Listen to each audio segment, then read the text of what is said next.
J'ai fait la guerre de 39-45.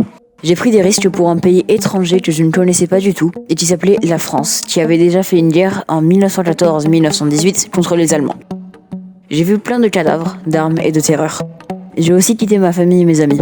C'est une période difficile à supporter de ma vie. Je m'appelle Karim, j'ai 75 ans, j'avais 18 ans quand j'ai quitté mon pays, le Maroc, dans mon village situé dans les montagnes de l'Atlas, à côté de la ville de Marrakech. Lorsque la guerre a éclaté, c'était la chance de ma vie. Quitter la misère du bled, la chaleur, le manque de tout, mais surtout de ne pas manger à ma faim.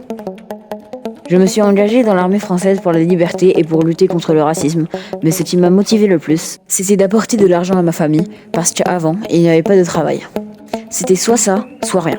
Je suis venue en France en bateau. Lors de mon arrivée à Montpellier, j'étais contente de commencer ma nouvelle vie qui se transformera en cauchemar.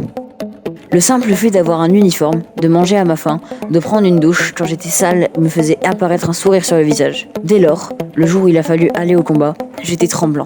J'avais peur de mourir face aux attaques ennemies.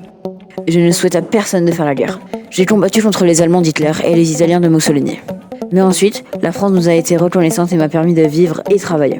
Je pensais que la guerre était facile, que les conditions seraient bonnes, mais le plus dur, c'était de revenir de la guerre en héros. Après avoir fait la guerre, j'avais le choix de rester en France ou de retourner au Maroc.